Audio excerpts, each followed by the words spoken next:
Will the US government, for the very first time, fail to meet its debt payments? If that happens, what does it mean? In the past 100 years, only 6 countries have defaulted on their debt. As we, America, the greatest nation in the world, find ourselves in this situation, we might wonder how we got here. The Republicans and Democrats seem to be locked in a tug of war. Is it a matter of leverage, with the Republicans controlling the House, and one side wanting to raise the debt limit, while the other insists on reducing spending?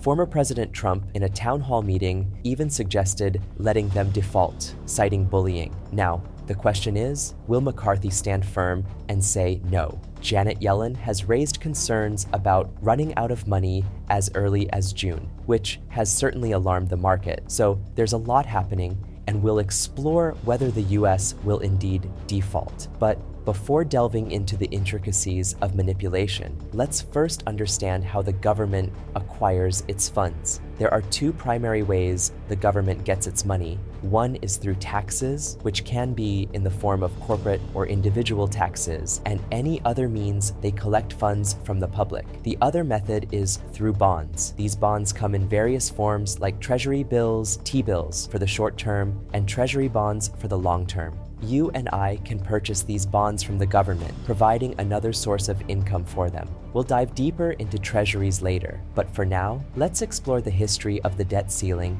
in the United States. The authority to issue money is explicitly granted to the US Congress by the Constitution. The debt ceiling, however, was established through the Second Liberty Bond Act of 1917. It wasn't created to restrict the government's borrowing power, but rather to simplify the process and grant the US Treasury more flexibility in managing the country's debt. Before 1917, the government had to seek approval for each debt issuance individually. This was a tedious and time-consuming process, but then came World War I, providing a perfect opportunity to suggest a more streamlined approach, the debt ceiling. It was meant to eliminate the need for constant approvals, a change that the government welcomed as it meant fewer bureaucratic hurdles. However, what's astonishing is how this practical solution has become politicized over time, turning into a weapon and a point of leverage between political parties. This has led to the chaos we see today, with Congress deeply divided. Congress has raised, extended, or revised the debt ceiling almost 100 times since its inception.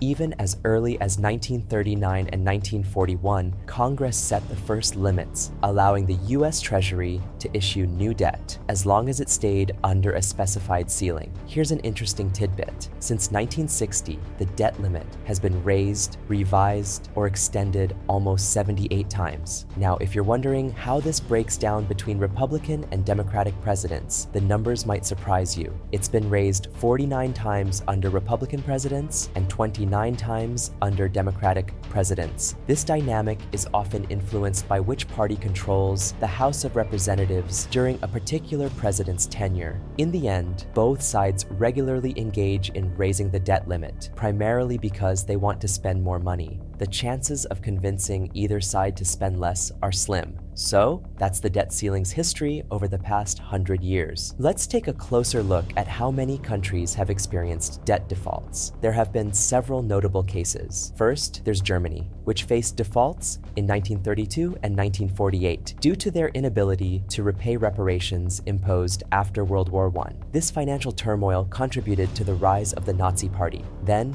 we have Argentina, a serial defaulter with instances in 1951, 1982, 2001, 2014, and 2020. Argentina holds the record for repeated defaults, primarily due to unsustainable fiscal policies, economic crises, and volatile commodity prices. Russia defaulted in 1998, driven by a loss of confidence in the government's ability to repay its debt. This led to a sharp devaluation of the ruble, a severe economic contraction, and political turmoil. Greece witnessed the largest sovereign default in history in 2012. It resulted from structural weaknesses in the Greek economy, misreported government financial data, and the global financial crisis of 2008. The aftermath included severe austerity measures, high unemployment, and a significant economic downturn. In 2017, Venezuela faced a debt crisis caused by a drop in oil prices, economic mismanagement, and political instability.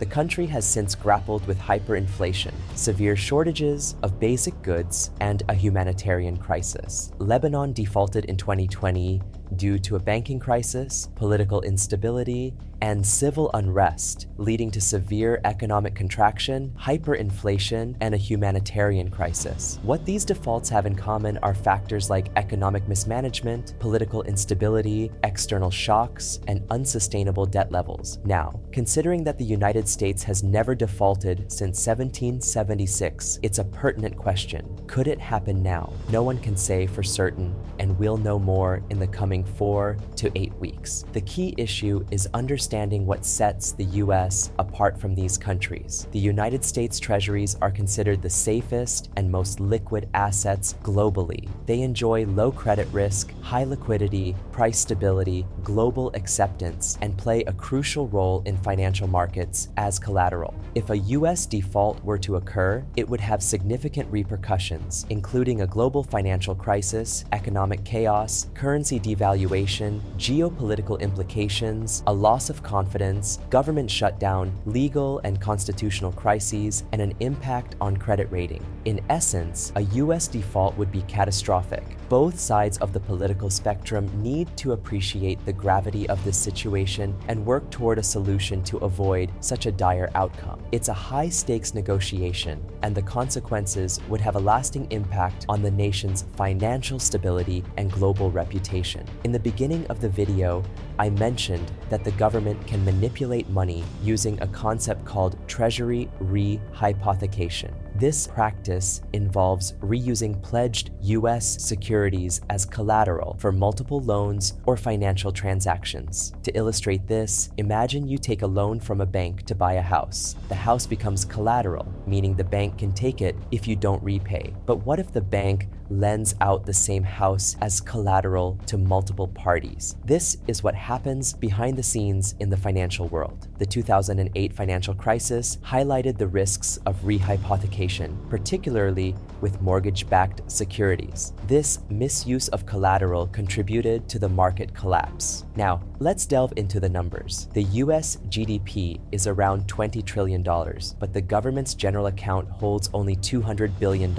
This is a concerning discrepancy. The interest payments on the debt have also surged from $600 billion to almost $1 trillion annually. With the upcoming election cycle, Social Security is a hot topic. Both sides want the older population's votes. However, Social Security is no longer a net positive as we're facing financial challenges. The left wants to protect it, while the right is emphasizing the need for financial responsibility. They might consider raising the retirement age as it's becoming unsustainable. As for what's going to happen, there are a few possibilities. A continuing resolution can temporarily fund government agencies until an agreement is reached. Some suggest invoking the 14th Amendment to raise the debt ceiling, but this approach is legally debatable. Ultimately, politicians are likely to find a solution because they fear not being re-elected. The negotiation process will be crucial, and both sides will have to compromise. If you found this information valuable, please like the video,